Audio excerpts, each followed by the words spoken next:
నమస్తే SS news కి స్వాగతం। ఆంధ్రప్రదేశ్ రాష్ట్ర ముఖ్యమంత్రి వైఎస్ జగన్మోహన్ రెడ్డి రాష్ట్రంలో ఉన్న సచివాలయ సిబ్బందిని పర్మనెంట్ చేస్తూ ఉత్తర్వులు జారీ చేశారు। ఈ సందర్భంగా రాష్ట్ర వ్యాప్తంగా సీఎం జగన్మోహన్ రెడ్డికి థ్యాంక్స్ చెబుతూ ఆయా నియోజకవర్గాల్లో ఎమ్మెల్యేల ద్వారా థ్యాంక్ యూ సీఎం అనే ప్రోగ్రాంను ఏర్పాటు చేసి సీఎంకు కృతజ్ఞతలు తెలియజేస్తున్నారు। అందులో భాగంగానే సూలూరుపేటలో కూడా ఎమ్మెల్యే సంజీవయ్య ఆధ్వర్యంలో సీఎం బ్యానర్కు పాలాభిషేకం చేసి సీఎంకు థ్యాంక్స్ చెప్పడం జరిగింది। ఈ కార్యక్రమంలో municipal chairman Srimanth Reddy, commissioner Narendra, YCP నాయకులు శేఖర్ రెడ్డి, వైఎస్ చైర్మన్లు, కౌన్సిలర్స్ తదితరులు పాల్గొన్నారు।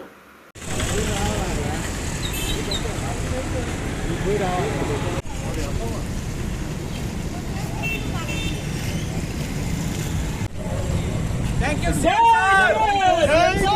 Jai Jagan. Jai Jagan. Jai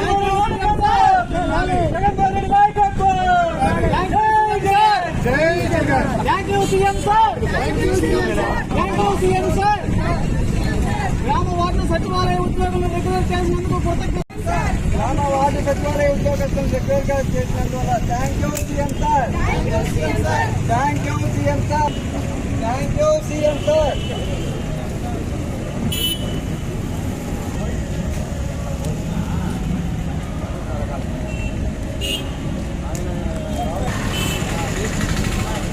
చుంబిట్టు పక్క పెట్టినా, చుంబిట్టు పక్క పెట్టు।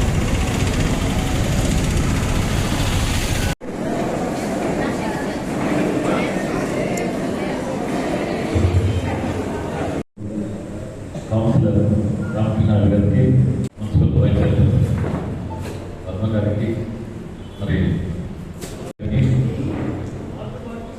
మరో కౌన్సిలర్ శ్రీమతి మరి ఈరోజు వీళ్ళందరూ చంద్రబాబు గారి వాళ్ళు తీసేస్తారు, పంపించేస్తాము అంటే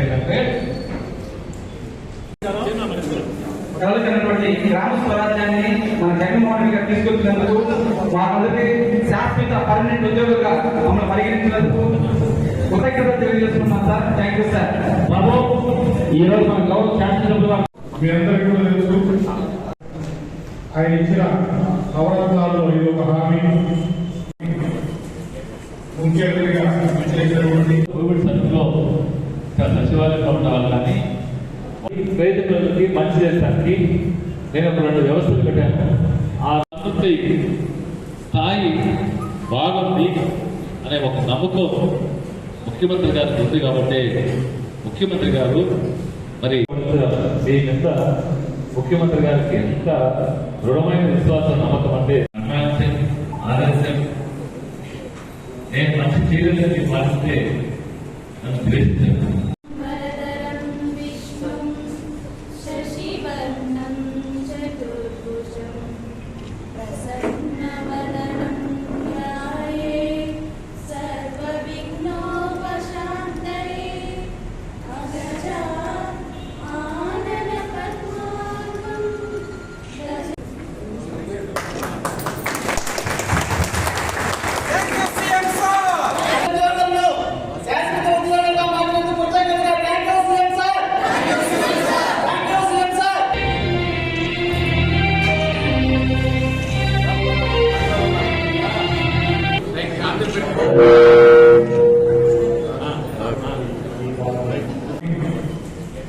ముఖ్య అతిథిగా చేసినటువంటి మీ అందరికీ కూడా తెలుసు, ఆయన ఇచ్చిన నవరత్నాల్లో ఇది ఒక హామీ। కౌన్సిలర్ రామకృష్ణ గారికి, మున్సిపల్ వైస్ చైర్మన్ పద్మ గారికి, మరి మరో కౌన్సిలర్ ఆలోచన అనుగుణంగా వచ్చిన వ్యవస్థ సచివాలయ వ్యవస్థ। ఆయన గవర్నమెంట్ రాగానే మీ అందరికీ కూడా గొప్పగా ఉద్యోగాలు ఇచ్చి మీ అందరి ద్వారా ప్రజలకు అందరికీ కూడా ఎటువంటి ఇబ్బంది లేకుండా ఇంటి వద్దకే సేవలు అందించాలని ఆయన సంకల్పం। మీరందరూ కూడా ఆ దిశగా పనిచేయాలని ఇప్పటి వరకు బాగా పనిచేస్తున్నారు। కొంతమంది చిన్న చిన్న తప్పులు జరుగుతున్నప్పటికీ అందరూ కూడా సరి చేసుకుని మీ అందరినీ రెగ్యులర్ చేసి మీకు ఇంకా మంచి జీతాలోచనలుగా మీరు మీ కుటుంబ సభ్యులు సంతోషంగా ఉండే విధంగా ముఖ్యమంత్రి గారు చేశారు। మీరు ఆయన మీద ఆయన మీకు ఇచ్చిన ఉద్యోగాన్ని ఆయన ఎందుకు వరకైతే ఇచ్చారో ఆ ఉద్యోగాన్ని కరెక్ట్ గా నిర్వహించాలని మీరందరూ ఆ దిశగా పయనించాలని కోరుకుంటూ ఎమ్మెల్యే గారు నాయుడుపేటలో వేరే కార్యక్రమాలు ఉన్నందువల్ల కొంచెం తొందరగా వెళ్లాల్సిన పరిస్థితి. అందువల్ల మొదటగా మన గౌరవ శాసనసభ్యులు గారిని మాట్లాడాల్సిందిగా కోరుకుంటున్నాం. జూన్ 25వ తారీఖు ఒక మంచి శుభవార్త జీవోతో మొదలయ్యి మీకు అందరూ తెలిసిన విషయమే. ముఖ్యమంత్రి గారు మీ అందరినీ కూడా పర్మనెంట్ ఎంప్లాయీగా తీసుకోవాలనే ఉద్దేశంగా తీసుకున్న కార్యక్రమం. అయితే మీకు అమౌంట్ టెంపరీ తీసుకున్న కార్యక్రమం ఎప్పుడు పంపిస్తారో ఏదో ఒక అనుమానం ఉంది. దానికి కారణం ఏంటంటే చంద్రబాబు నాయుడు గారు నేను వస్తే ఈ సచివాలయ వ్యవస్థ చేస్తా, నేను వస్తే ఈ వాలంటీర్ వ్యవస్థ చేస్తా అని చెప్పడం. ఆయనకి పెట్టేది తెలియదు, పెట్టేవాళ్ళంటే ఇష్టపడ్డారు. ఈ రాష్ట్రంలో రాష్ట్రం విడిపోయిన తర్వాత 2014 నుంచి 2019 దాకా ఈ రాష్ట్రంలో ఎలాంటి పాలన జరిగిందో మీకు అర్థం. ఇక్కడ గతులు విద్యావంతం. రాష్ట్రంలో వైసీపీ ప్రభుత్వం రోజు రోజుకు నిత్యావసర వస్తువుల ధరలు మరియు ఆర్టీసీ ఛార్జీలు పెంచి సామాన్య ప్రజలపై భారం మోపడాన్ని టీడీపీ పార్టీ అధినేత చంద్రబాబు నాయుడు దీన్ని వ్యతిరేకిస్తూ టీడీపీ నేతల ఆధ్వర్యంలో రాష్ట్ర వ్యాప్తంగా నిరసనలు వెల్లువెత్తాయి. అందులో భాగంగానే సూలూరుపేటలో కూడా టీడీపీ ఇన్ఛార్జ్ నెలవల సుబ్రహ్మణ్య ఆధ్వర్యంలో బాదుడే బాదుడు కార్యక్రమంను ఏర్పాటు చేసి టీడీపీ కార్యాలయం నుంచి ర్యాలీ ప్రదర్శనలు చేస్తూ ఆర్టీసీ బస్టాండ్కు చేరుకుని పెరిగిన ఆర్టీసీ ఛార్జీలను వ్యతిరేకిస్తూ నిరసనలు చేపట్టి బస్సులో ఉన్న ప్రయాణికులకు పెరిగిన ఛార్జీలపై అవగాహన కల్పించారు. ఈ కార్యక్రమంలో టీడీపీ నేతలు వేనాటి సతీష్ రెడ్డి, ఆకుతోట రమేష్, లాయర్ సుధాకర్ రెడ్డి, ఏజీ కిషోర్, శంకర్ యాదవ్ తదితరులు పాల్గొన్నారు.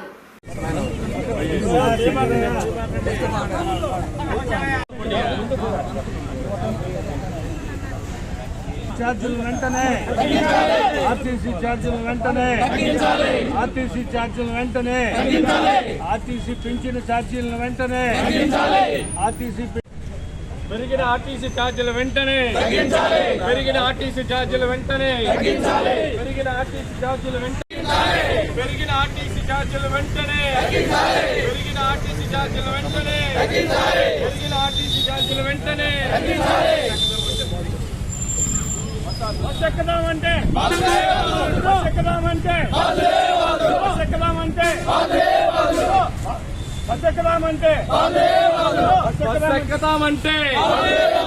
బస్ ఎక్కదామంటే బస్ ఎక్కదామంటే బస్ ఎక్కాలంటే బస్ ఎక్కాలంటే బస్ ఎక్కాలంటే బస్ ఎక్కాలంటే పెరిగిన బస్ ఛార్జీల వెంటనే పెరిగిన బస్ ఛార్జీల వెంటనే పెరిగిన బస్ ఛార్జీల వెంటనే పెరిగిన బస్ ఎక్కాలంటే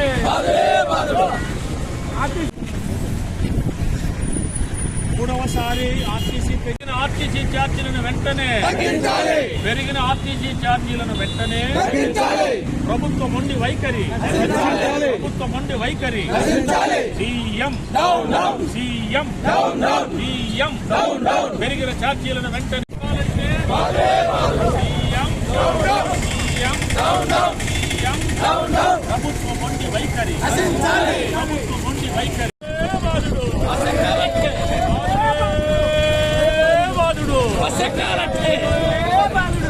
అరకాలంటే మీరు బస్ ఎక్కాలంటే పత్రాన్ని పెంచుతా ఉన్నారు, డబ్బులు ఇస్తామంటున్నారు.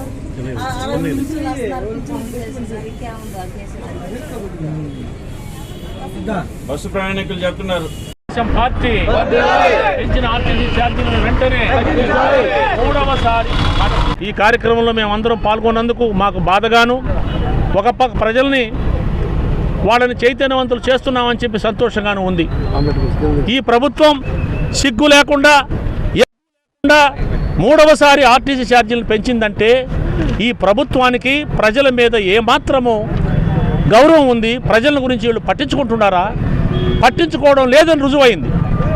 చూస్తుంటే చెప్తా ఉండారు, ఈ ప్రభుత్వానికి బుద్ధి ఉండాలి, వాళ్ళు తగ్గించలేదంటే పై దఫా ఓటర్లు అదే ఎన్నికల్లో మేము ఓటు ఆ ప్రభుత్వానికి వేయమని కూడా చెప్తున్నారు. కర్నూలులో కానీ విజయవాడలో కానీ మనం నిన్న విన్నాం.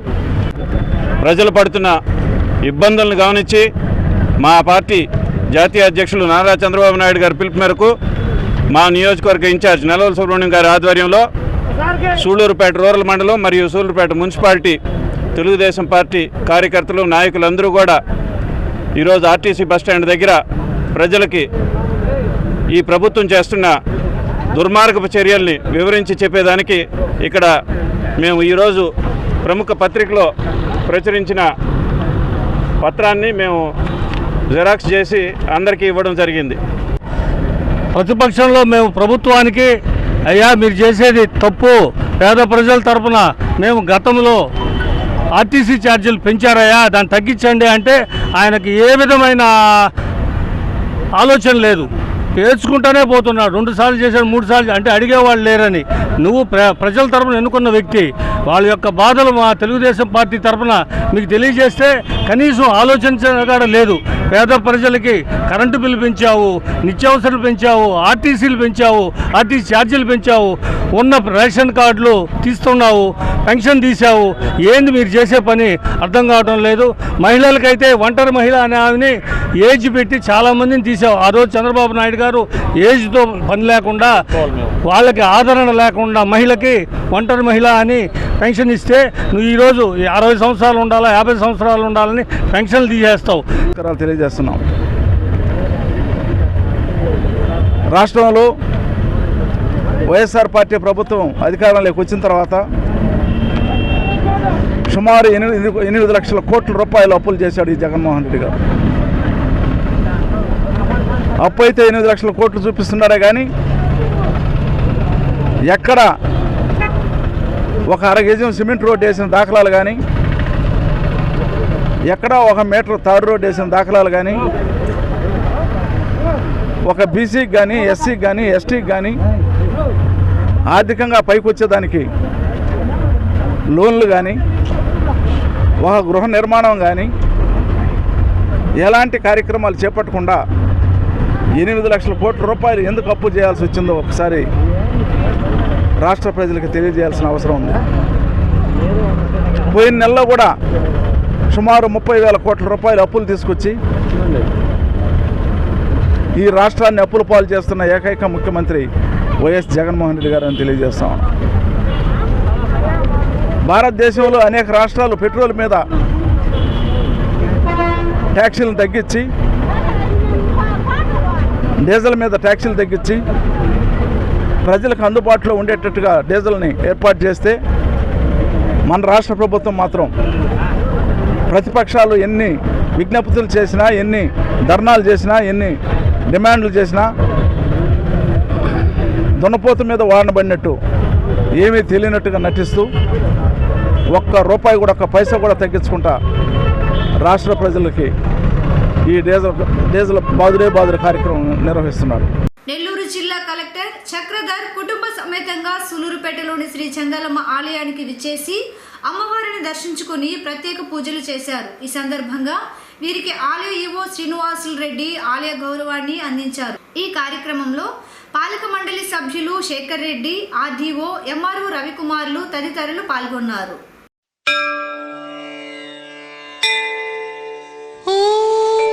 कात्यायनाय विद्महे कन्याकुमारी धीमहि तन्नो दुर्गिः प्रचोदयात्।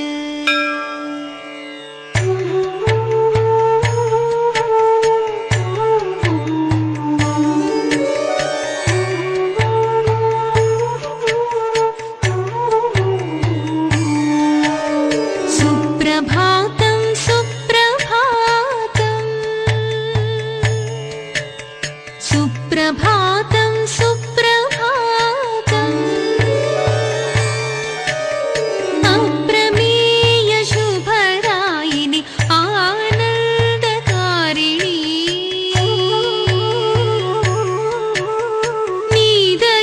नीदयान्तरङ्गमे निरुपमनवनीतम् चरणाङ्कितమైన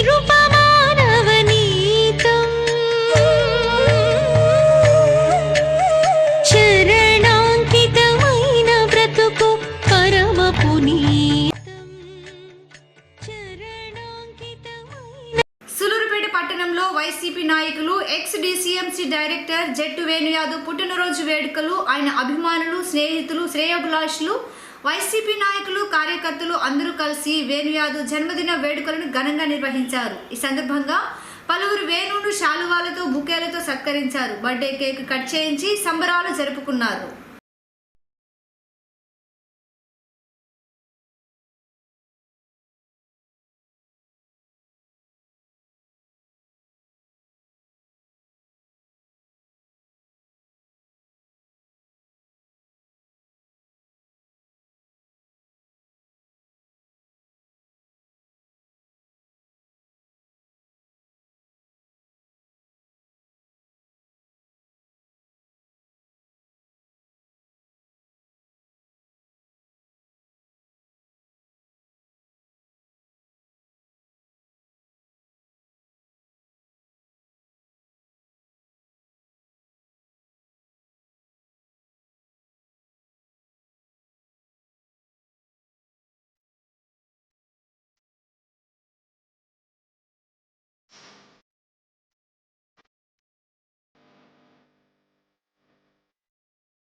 భారత అంతరిక్ష పరిశోధన సంస్థ ఇస్రో ప్రయోగించిన పిఎస్ఎల్వి C-53 ప్రయోగంను విజయవంతంగా ప్రయోగించారు.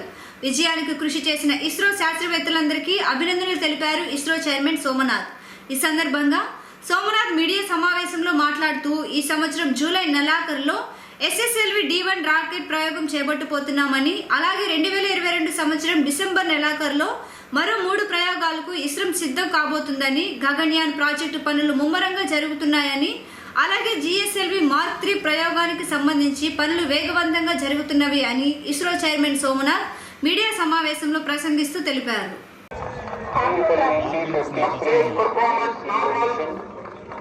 सफलतापूर्ण उत्थापन अभी हमने देखा। गर्जना करता हुआ PSLV C-53 आकाश में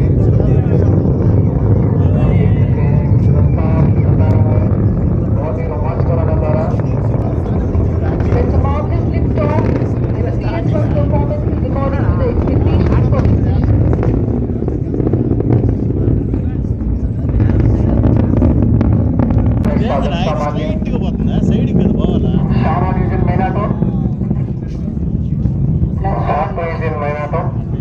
अपनी उद्देश्य कक्षा की ओर बढ़ता हुआ PSLV C-53 thrust developed during the firing of first stage is 4,800 kilometers.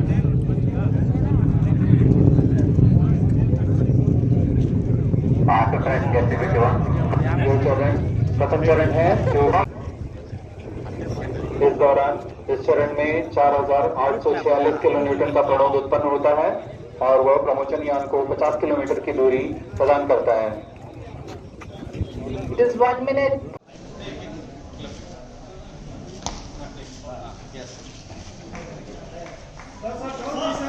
One second. This side, right side now. Wait. Many months of not meeting you, so we are joining again back at Satish Dhawan Space Center, Sriharikota for this launch of PSLV. So once again, welcome you, all of you, for the first meet of post-launch of the mission in GSC Shah. It's always very interesting to meet all of you and then tell about our mission, our accomplishments, success, and also future plans. So I look forward to a very interesting interaction. Meantime, I want to tell you that this mission is also a very important mission for us as any other mission. This PSLV call-along mission was conceived to be a fully commercial mission under NSIL's commercial engagement with a Singapore customer. There were 3 satellites, as you already know, and these 3 satellites were supposed to be placed in a very special orbit. It is not a sun-synchronous orbit, it is an orbit which is circular is a specific orbit meant for the customer for his observation and remote sensing activities. So we prepared a very specific design of the rocket to do this mission. You would have seen that it's very interesting. After the first and second stage and third stage firing, there is a very long gap of waiting for the fourth stage to ignite. So specifically to achieve the mission, we have done that. And the vehicle is a column configuration. That means the strap-on motors, the PS0 motors, we call them PS0 motors. 6 of them are not there. And the upper stage is also made smaller to handle the mission specifically. We are targeting to launch the SSLV, the small satellite launch vehicle. This is a new rocket we are developing for the commercial sector. And once it is developed, we want the industries to take and then launch on their own, building, launching, operating, etc. on their own. But this is a very first launch, and the first launch will happen in the post probably end of this month, July. Sorry, not June, July end. And we are targeting 2 more launches. 3 launches are scheduled as per the plan, and we would like to complete all of them this financial year itself. SS news ఇంతటితో సమాప్తం.